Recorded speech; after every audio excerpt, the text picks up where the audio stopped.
we're going to talk about how to hire great public adjusters for your public adjusting business. So our agenda going forward for this webinar, we always cover three main topics. I always try to break it down for you.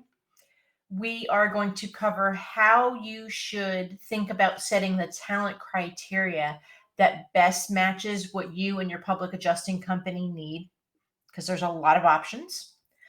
Next, we're going to talk about how to quickly onboard new hires so that they can, they can become productive and profitable.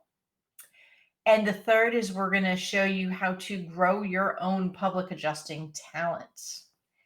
As always, if you're here live, throw questions in the chat in the replay on YouTube, questions in the comments, and myself or my team members will get to you. Quickly, every couple of weeks, I decide to update my picture since COVID's got the gray roots coming in like mad. A little bit about me. I am the co-founder of ClaimWizard. I've been working, I say anywhere between 6 to 8 years full-time with ClaimWizard. I never remember. At this point, time is a construct I no longer understand. I am a certified business advisor in a Mike Michalowicz Fix This Next framework. I am a published author and a professional speaker back when the world wasn't on fire. I obviously own a small business. I own ClaimWizard, and I've owned other small businesses in the past. And I've been personally working with public adjusters, kind of like on a part-time basis since '96, but full-time, like I said, with ClaimWizard for the past 6 or 8 years. So the first thing I want to talk about how to hire a great public adjuster is setting your talent criteria. You need to know what you need to add to your company before you can go out and hire someone. Using my own business as an example is sometimes a good analogy and sometimes it isn't. I own a technology company. You guys own or work or operate public adjusting companies. Totally different businesses, totally different requirements, totally different everything. But if you don't know what you want out of a new public adjuster, you're 99 out of 100 times going to hire the wrong person. So I want to talk about how you can sit back and reflect and define what you need to hire in a public adjuster. So when you go to interview or find people, you can fit them into those pieces. So to me, over the years of working with public adjusters, I get 5 main categories that I see that you have as, say, a public adjuster owner or a manager or whomever that you want to bring in other PAs into your company. So here are the 5, kind of in the easiest to the hardest, order of acclimating them and a whole bunch of other things, and we're going to go over that. But the first is what I call the plug and play public adjuster. They're an existing public adjuster and they have been adjusting either on their own or under a different company or in a different area of the country, and they've decided to move by you or you're going to work with them. You're in Georgia, they're in California, whatever the deal is. The plug and play folks, very self-explanatory. Everyone thinks they want a plug and play PA, right? They want somebody that they can just say, here you are, here's your new business cards and your new t-shirt with my company name on it, have at it, and I'm going to make money off of you. Pros and cons, and we're going to talk about them all. The next is a related industry professional. So I do see a lot of people coming from GC or roofing specifically that decide. My co-founder, Dave, he always says, and I kind of say it too, like once you hit 40 in the public adjusting world, like you're not getting on a roof anymore. Like leave it to the young guys. You're not getting on a roof. So sometimes roofers want to come over and be PAs, dry out companies, restoration companies, maybe their business, they're seeing a lot of public adjusting work. So they either want to get their license or open a PA company and keep their resto company separate, whatever the deal is. Resto or related industry folks have a really good understanding of, say, possibly the damage or how to calculate estimates and things like that. They understand the greater industry that public adjusting fits into, but they're not public adjusters yet. The third is probably my favorite. Those are former carrier adjusters. And when I say enough said, you already understand what they're all about. Could be a carrier adjuster, could be an IA switching over, could be a TPA, could be any of those things, but they generally work, or even like maybe I had just chatted today with someone that is a estimator, but he was working exclusively for a carrier. And then he was like, enough of that. I'm coming over to the PA side kind of thing. So that's in the talent pool. Another is promoted from within. So someone that is not a licensed public adjuster, but that already works in the industry in some capacity. This could be an estimator on a very, like on a very generic scale. This could be office staff. This could be in an internal claims processor, a claims specialist, a claims consultant, any of the titling that people generally use when they're not technically public adjusters. But this particular one, I'm talking about promoted from within, I have a very special use for them.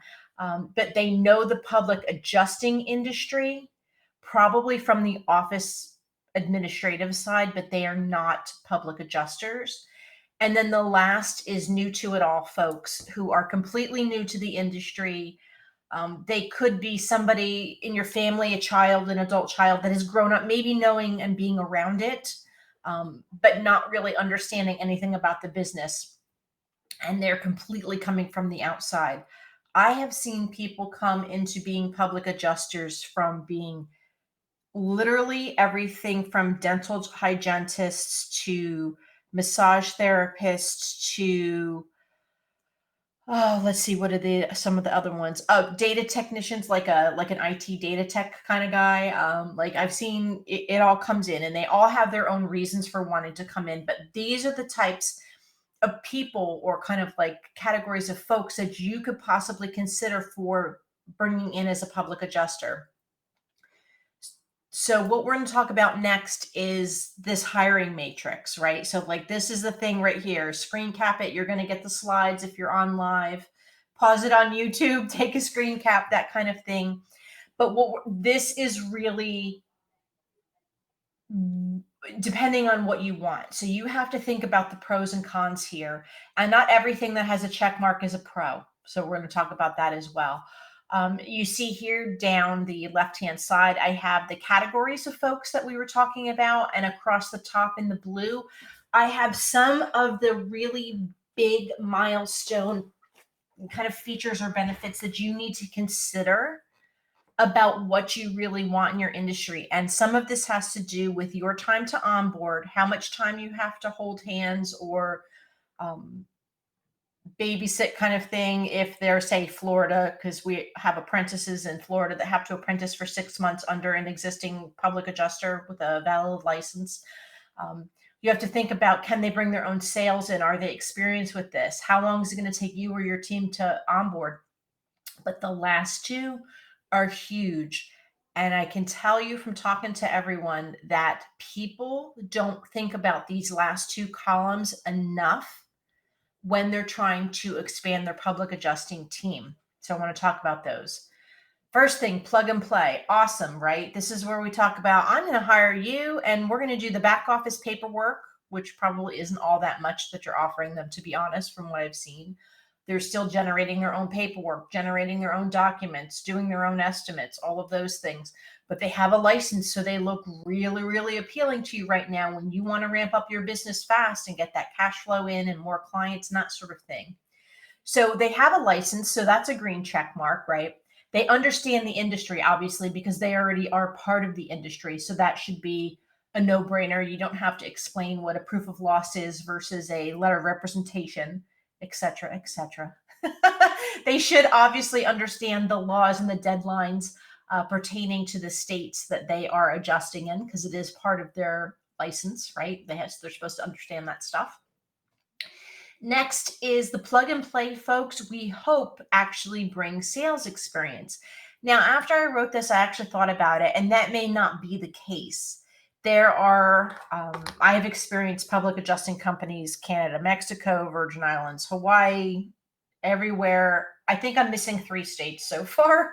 Might be like Wyoming and I don't know, North Dakota and someplace else, but I pretty much have worked with public adjusters in every state in the US at this point. Um, and some areas of the country rely heavily on sales solicitors. They are licensed public adjusters, but they never actually adjust. They're out there to go get the contract signed, go find the clients, and then bring them back and throw the signed contract, so to speak, over the fence to a public adjuster internally that will actually adjust the claim. That's a whole nother thing we can talk about, whether it works for you or not. But generally, outside of say the Northeast of the United States for sure, public adjusters know how to get their own business. So that's a plus. So you're like, all right, this is awesome. They have a license, they know the industry, they can bring me sales, they can bring me signed contracts. Like this is a no-brainer. And then next is, from a 1 to 5 kind of thing, how long does it take to onboard them? Well, not long at all. They understand what this stuff is. Maybe you have different paperwork that they need to file or slightly, different procedure, that sort of thing. But all in all, they should be plug and play, right? But here's the thing about these guys and gals. The next two are huge. And I want you to think about the trade-offs here. Can you mold them to your vision? I have seen public adjusters hire existing public adjusters or acquire other PA companies, whether that's a company of one or just a handful of them, and they are assimilating them into the larger organization. And the guys and gals from the purchased company or assimilated company, they don't agree with the way you run your business. They don't agree with your tactics. They want to go after different types of claims. They don't like your process. They like their own paperwork. They want to keep their client and prospect list close to the vest and not share it with the rest of the company. And they have very different, not good, bad, or otherwise, but they have very different expected outcomes from what you need the company and public adjusters to do versus what they're in it for themselves. So it is very difficult. It can be done, but it has to be a relationship. You have to have these conversations beforehand. An existing public adjuster trying to bring them into the fold of your company, make sure that they are on the same, they have the same vision as you for how they're going to work. And honestly, they are a flight risk. And this is something that nobody talks about publicly. But depending on how long you've been around public adjusting industry, you know that PAs defect. They see fat times coming in with the catastrophic events, and they're like, hell, I can do this myself. I'm going to pick up and go. I'm going to take my clients with me.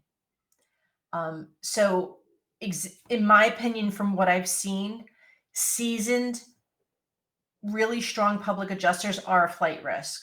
Now, if you're interested, you could, in how to mitigate that and not have that happen or have it happen less, definitely hit me up, leave a comment, that sort of thing. I might actually do another kind of webinar on it because I have been getting this question quite a lot. I see it start up every single beginning of the cat season. How can I get my public adjusters to stay? I need them more than ever. Or PA companies, you're trying to poach public adjusters from other companies. Like, I see it, it's going on. You need to know how to protect yourself from that so that your business isn't suffering right at the worst time possible. So we've got that. Next, we have related industries. So resto guys, all those other guys, dry outs, GCs, they may have licenses in their industry, but they need a license to be a public adjuster, obviously. They understand the industry, and I kind of put a dash here because they may be really good at their industry, but they may not understand the full parameters of working as a public adjuster. For example, when I get roofers or, all right, the name's escaping me, Lynette, or estimators, things like that. They're like, they know Xactimate inside and out. They know Dash, software program inside and out. So they only want to go after the claims that they understand. And if you throw a roofer on a accidental water discharge, or you throw a roofer on a a claim for foundation or structure or something like that, you may have a hard time because they may not know how to work that. They understand their niche of the industry.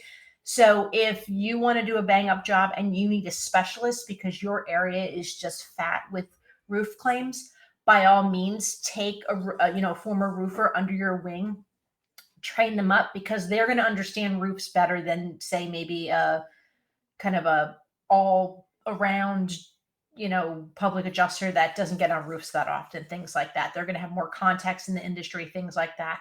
Same goes for them with sales experience. So they're going to understand how to sell services that relate to public adjusting on roofs, or if they're dry out or they were a former basement sealers and stuff like that. Like, they're going to understand their piece of it, and they're going to have a lot of contacts in there already. Now, their time to onboard and profitability, because the faster you can onboard someone, the faster you can get to profitability with them, is, I say, a 2 out of 5 here, because you're going to be able to set them up, but they're going to have to learn that it's not just do an estimate and throw it over to the roofing team to get done. They have to, carrier calls and inventory and photos and documentation, and they may not be used to those aspects of running a claim. Can you mold them to your vision? Again, it depends who you're working with exactly, if they're on board with you and that sort of thing. And honestly, sometimes these guys are flight risks, because they want to work under your wing until they get, comfortable with being a PA, and then they will bolt and do it on their own. If you treat them well and compensate them well, chances are they'll stay, because I learned this statistic not too long ago. Where's my mouse? That, and it was global, so you have to take into effect, like, there's like big swaths of the earth that aren't first worldish, sort of like we are, but about 7% of the population owns a business, or are risk takers enough to own a business, which means 93% of them are very happy working for somebody else. And those 7%ers have taken the onus of paying corporate taxes and the insurance and payroll and all of the hiring and firing and all of this stuff. So not every public adjuster wants to own their own company. A lot just want to go work for somebody else and do the thing that they want to do, which is be a PA. They don't want to deal with, office drama, or the paperwork, or, the toilet overflowed in the office. I mean, I hear a lot. So, these are really things. They just want to go sign claims, adjust claims, get paid, get some more claims. Like, that's what they're in it for. But they may, just be careful, because again, any employee, not just PAs, whether you're 1099 them or they're employees, if they're not treated well, they will go. Maybe not necessarily on their own, but maybe to another public adjusting company. Okay, next up is former carrier adjusters. These poor folks are so shell-shocked. They don't know what happened to them. They probably don't have a public adjuster license, but in a lot of states, the all lines adjuster license they can just fill out a form, pay a fee, get it converted, get it, it's a bit easier of a task for them, but chances are they may need a specific PA license versus all lines. It depends on your state. You guys are going to know that hopefully better than anyone, depending on what state you're in. They understand the industry, yes, but they may not understand everything that goes on with a claim, especially IAs and TPAs. When you talk to them and they have 48 hours to flip a claim, or, their rating goes down in ClaimsWire and they can't get, new claims assigned to them by the carriers because their turnaround time isn't quick enough. They don't have to do all the documentation, the follow-up phone calls. They don't need data retention. They don't have to take notes. The carriers take care of that. They don't care. So when their blinders are taken off and they see the whole picture of what public adjusting is actually responsible for, they get a little nervous. Like, they understand the industry, and they usually have a very good reason for defecting and coming over to the light side, to us. But you just understand, with them, you're going to have to handhold them a bit through the shock and awe of, oh my gosh, yes, letter of rep in 14 days, and we have to follow up with paperwork, and carriers never respond because they've been on the other side of the table for that. Do they bring sales experience? Probably not, but sometimes they do. They're used to being handed claims and not having to go out on their own. So just keep that in mind. Time to onboard and profitability, I say actually a 4 out of 5. Maybe it's a 3 out of 5. It again, it depends on who you're working with and how quickly that duck takes to the water of your new company, kind of thing. Can you mold them to your vision? Yes, especially if you get these folks right out of the carrier because they are hungry to learn the better side of public adjusting. They've worked with PAs a lot in the past, and that positive experience is generally what is the deciding factor for a carrier adjuster to come over to becoming a public adjuster. So don't blow it, but work with them so that they can see the bigger picture and actually do the thing, their own personal vision of what's driving them to become a public adjuster. And are they a flight risk? No, not usually. Everyone anywhere is a flight risk. Nothing's guaranteed in life, kind of thing. But that's why the X for no is actually a positive thing in green, because I've not seen too many, if they're working with a good public adjusting company, I've not seen too many former, carrier adjusters kind of defect, but it could be, oh, there's a dash there. I'm sorry. It could be that. So promoted from within, and is usually, I'll say in this example, office staff. So I am a huge fan. If your company is back of the envelope, we'll say 3 to 5 adjusters, 2 to 4 people in the office, that sort of numbers, either or kind of thing. You may want to have your office staff. So maybe not the receptionist, but maybe the person that's doing like all the back end paperwork for your guys, to get their PA license, because that will allow them to talk money and numbers in negotiation, even if it's as simple as a yes or no answer on a phone with a carrier. Because I've seen companies get snagged on that, where the person in the office says, well, the number 30,000 didn't really look good. We were hoping for more. Boom, you're done. That's public adjusting, right? Get that person licensed, even if they never go out in the field, if they're not digging through fires and floods and roofs and things like that. They can do a lot as an inside adjuster and work those claims. So you might want to shift things for your business where you can stay exactly how you are, even one public adjuster outside you and one public adjuster on the inside, your spouse, for example. You get these claims and do it, and your inside public adjuster goes and battles a little bit. You do the estimate, and they're on the phone saying, these numbers don't look good. What can we do about this? On the phone with the carrier. So think about it. Your public adjusters don't have to be what you think of as being out in the field and digging through things and taking pictures and doing all that. It can be an inside job. And I think it could be really helpful for kind of shifting the balance of the work. So that's something too. And I don't feel that they're flight risks, and a lot of people do come to me and say, but if I get my staff, if I help them get their public adjusting license, they're going to leave and go out and do that. I will promise you, I will never be a public adjuster, because we feel it's a conflict of interest at ClaimWizard, an ethical issue. But if I'm an office girl, like I'm going to tell you right now, I'm not going out, I'm not digging through mold. I'm not doing any of that stuff. If I can do my job sitting at a desk, I'm very happy. And a lot of people are like that. 93% of the people out there want to not have desk jobs, but they just want to do what they want to do. They don't need to, I'm going to go out and do this. I'm going to go out and do that. But think about maybe supplementing that inside person's salary with like 5% of the claim fee, or whatever, 1%, or whatever it comes up with, to give them a little bit of something to have them have that extra bit of motivation. So that's totally up to you. Again, we could talk about that in another webinar if you guys want. And I don't feel that they're flight risk. Like I said, a lot of people do. So that's kind of the breakdown that I have about, let's look at the talent that is possibly out there and what you need and what risks you're willing to take.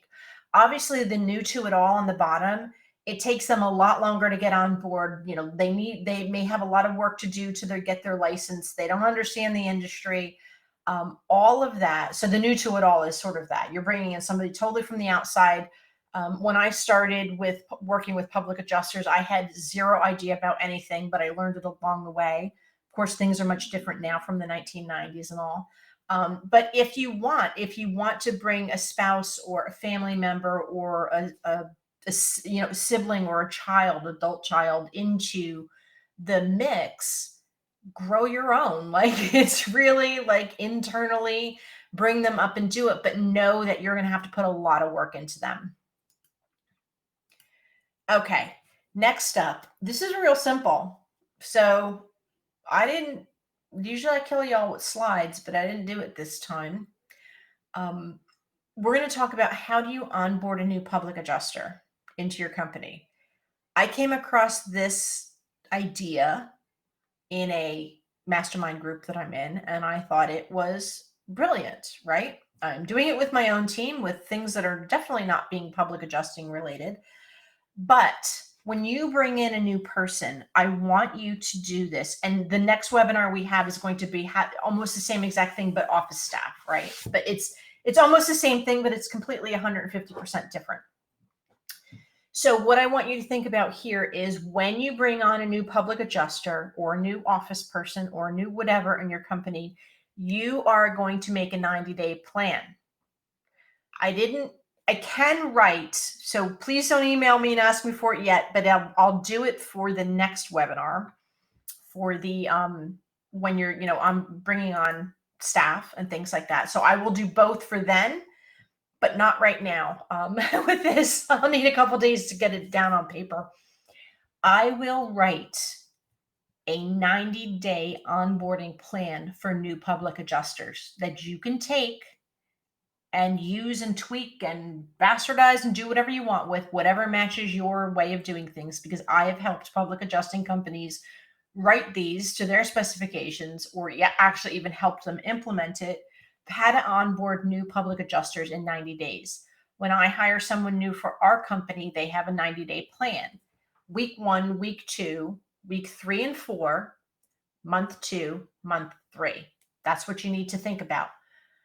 Week 1 might be learning everything, assuming they have their public adjuster license or apprentice license.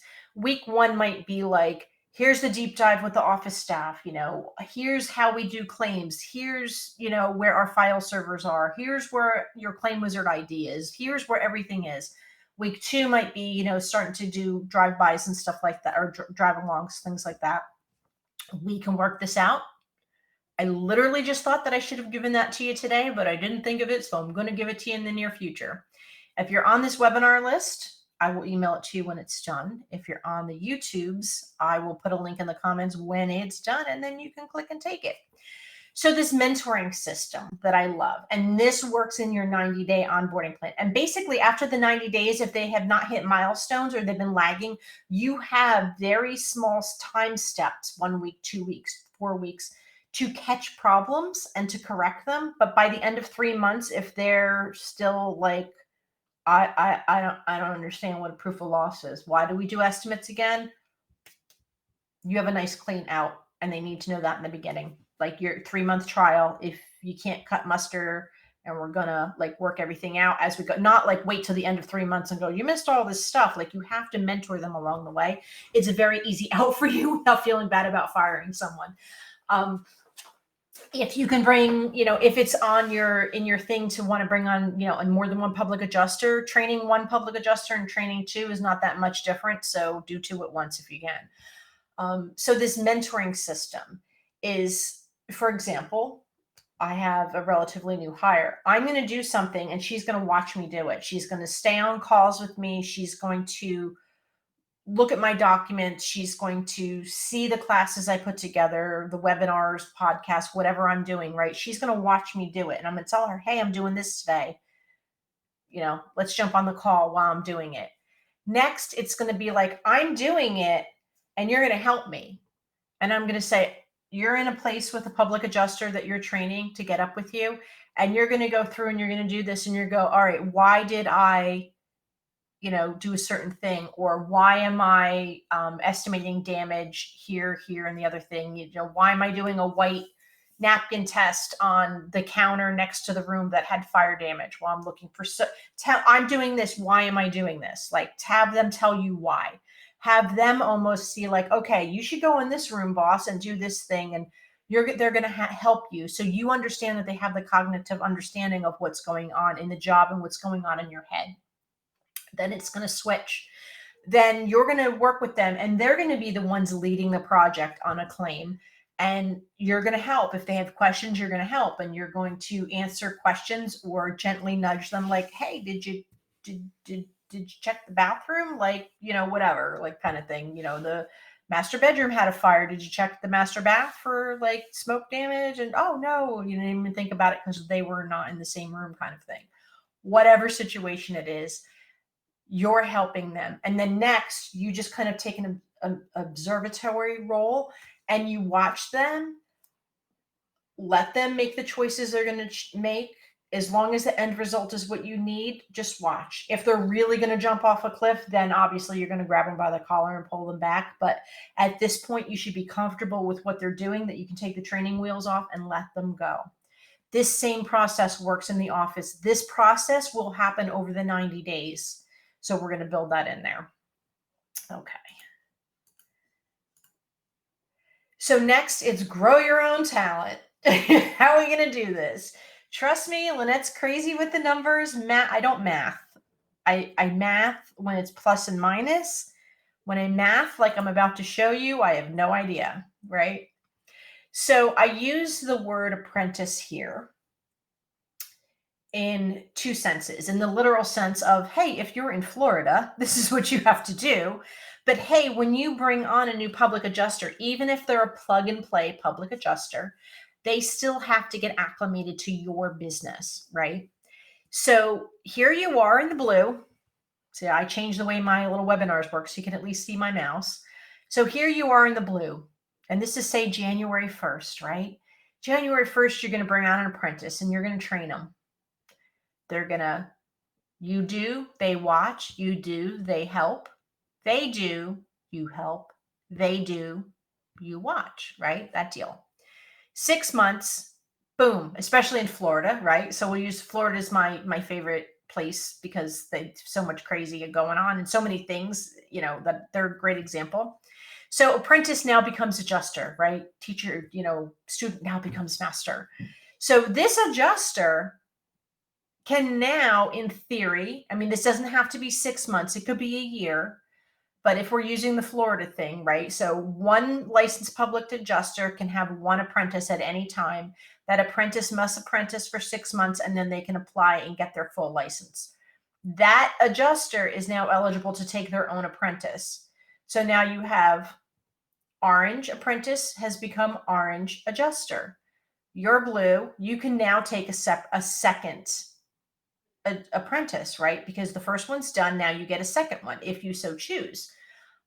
So now we've got teal. 6 months later, orange adjuster can take a second apprentice. Pink adjuster is now you see how this grows? Like, it's kind of like January 1st, July 1st, December 31st. That's how it can go. Now, I'm not saying do this every 6 months, but in theory, you can grow your business, and this is how you grow your own.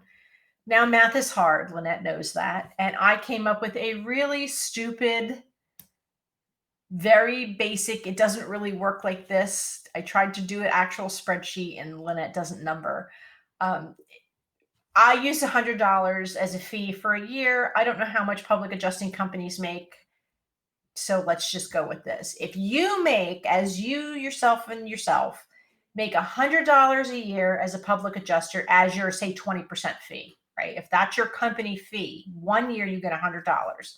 Well, by the end of the year, you've still gotten yourself $100, but now you have 3 full-fledged adjusters that you may be paying 40% of the company fee. So you're getting $60 each off of them. And then they now have 4 apprentices because now you still have an apprentice too. You have to remember. So 3 apprentices for your 3 new adjusters, 1 apprentice for you. If you've got all these guys, I honestly suggest paying apprentices, whether it's official in Florida or you're just putting them under your wing and it's in your first 90 days, then your first 6 months. I honestly believe they should be paid maybe this isn't a popular opinion with actual apprentices or new adjusters. I believe that they should be paid slightly less, and the adjuster that's training them should get the difference in the fee. So, for example, if you pay your, so many mousies on my screen here. If you pay 40% of the claim to your public adjuster, of your claim fee to the public adjuster, do your numbers however works for you. I'm just saying that this is what I see a lot. And if I ran a PA company, this is probably what I would do, but I never will. I promise you that. If you pay your PAs 40% of your company fee, so $100, they're getting $40, right? Here you're getting 60. That's what I'm kind of showing here. So they're getting $40. I would pay your apprentice, say 30%. And that extra 10% that equals to the 40, I would pay to the adjuster that's training them, because training an adjuster or an apprentice under them is going to slow them down a little bit. I think they should have some skin in the game, like return in the fact that they're getting 10% of that fee that they're now overseeing for that. And then when your apprentice can come out from under the wings or get their full license and operate on their own, they now get their full 40% out of a claim. That's how, in a perfect world, that would be done. But I don't really think when an adjuster is getting trained, I do think they deserve to be paid, but I don't necessarily think they need the full 40% or whatever that chunk is that you're giving them. But if you think about this, when you're kind of growing your own company, if you were to do this craziness, right? You're getting your $100 a year, you're making $60 a year on each of your 3 newly minted adjusters. Now, granted, that's actually only going to be half the year they're getting some of it, half the year they're getting the full fee. That's what I'm saying. It gets kind of banana pants on how you actually run the numbers. Your apprentices, you're getting 75% of the fee because maybe they're getting 25%. So all in all, you're making money on your apprentices and on your adjusters because you own the company, and that's how it works. And for the overwhelming majority of PA companies, owners still adjust. But we do have a webinar coming up called How to Basically Clockwork Your Public Adjusting Company or something along those lines. I'm going through a process myself with ClaimWizard, and I've done this process with public adjusting companies over and over and over again. Now there's just kind of an official framework to go with it, but how to get yourself out of the role of the day-to-day with your business. So maybe you just want to adjust, or maybe you just want to run the company and supervise, or maybe you just want to behave and act like a shareholder and not be in the day-to-day of your company anymore. So we're going to talk about that. But when that happens, you would obviously take your $100 fee out because you're not adjusting any longer. So now you're reliant on your staff and your adjusters to actually bring in that income for you and your company. So that's something as well. Okay. That's what we have for this. I don't want to say today was shorter, but there was definitely less slides, and I just kind of really wanted to show you how you can determine what talents and what resources you're going to have to put into hiring a great public adjuster, because if you don't know what you want, you're never going to get it if you don't know what you want, kind of thing. And I definitely wanted to show you how you could scale your company. And actually, I want to go back and show something. Let's see if Lynette can figure that out. Okay, so we're going to go back to the slide for a minute. If you have questions, pop them into the chat, or YouTube, pop them into the comments. But here I want to talk about how many adjusters and apprentices you have. Office staff folk freak out on me when they're like, you're going to do what to this company in the next year? I get phone calls from folks. I just got my public adjuster license, or I've been a solo public adjuster for 15 years. I'm going to grow my company to 100 public adjusters in the next 6 months. I've not seen it happen yet. I've seen it happen to maybe 15 public adjusters. Never seen 100 in 6 months. I've never seen 100 in a decade. Like it'll take you that long. Office staff is a really scary thing. If you have basically 8 adjusters in your company and you started from 1, your office staff is going to basically poison your coffee. So what I suggest here is you're going to have to come up with a structure And we're going to talk about that in the next webinar as well, when I teach you how to hire staff, like how to design your company and your team on an administrative side to support these 8 adjusters or these 7 new adjusters that you have. Depending on how you divvy your company up, if you have a claims processor, which is an office person internally, and they're responsible for, say, 3 to 4 public adjusters, and that's about the number that I see depending on what your PAs are doing. Say 4 adjusters for 1 claims administrator internally. That claims administrator is that CA is responsible for setting appointments, sending in paperwork, sitting on the phone with the carrier to get the name of the desk examiner, following up with the clients, things like that. Generally, I see 1 CA to 4 public adjusters. Once you get to another 4 public adjusters, and that's their team, they work together, right? Their personalities click. It's not that they're just picking whatever. 4 public adjusters to 1 CA. And what I've seen is, like, we have 8 public adjusters. We want to, and we have 2 office staff or 2 CAs, and we want to just say any new client that comes in and their last name starts with A through R, they go to this girl. And no, it's too confusing. Then you get corporate, and what about the in front of names and all this stuff. It is a much stronger relationship if 4 PAs go with 1 claims adjuster or claims administrator. So think about that. As you bring in these adjusters, they should be generating X amount of dollars for you every single year. You need to know what that number is, and you need to tell them what that number is. Because if you hire a public adjuster and bring on all of the overhead that is related to that public adjuster, and they basically bring you $5,000 a year in your company fees that you're keeping, that, I mean, maybe you want them part-time, maybe they come and work for you as they find claims. That's a cool scenario, and it works for a lot of people because there's a lot of part-time public adjusters out there. But if this is part of your business growth and that PA is going to be a full-time person, they need to have quotas almost of some sort. And I don't want to say quotas in the fact of acting unethical or nefarious when you're out trying to sign claims, but they need to know what's expected of them. If you say every public adjuster in my company has to generate $100,000 in retained company fees a year, that's after their payment, right? After they get their cut, the 60% or whatever has got to be $100,000 or more, like maybe whatever you feel that needs to be. You need to lay these numbers down, and that has to be it.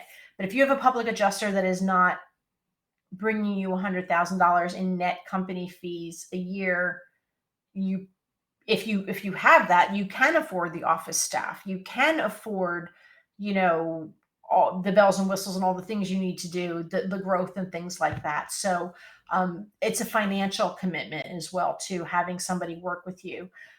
Probably $100,000 in net company fees is a good base to start with. I mean, maybe you don't make that yourself yet. Maybe you'd like to, but just because you don't do it doesn't mean you can't have somebody else do it. Think about that as well. But I think that those are some really solid things to kind of think about going forward, that as you add these adjusters, if you want them to be profitable and efficient, you need to take their paperwork away from them. An adjuster that does everything soup to nuts, makes his own appointments, does his own paperwork, not scrubs his own toilet, hopefully. All of those things basically have a claims administrator inside the office do. We go back to, again, $1, $10, $100 work. Your public adjuster, his or her work is that $100 work.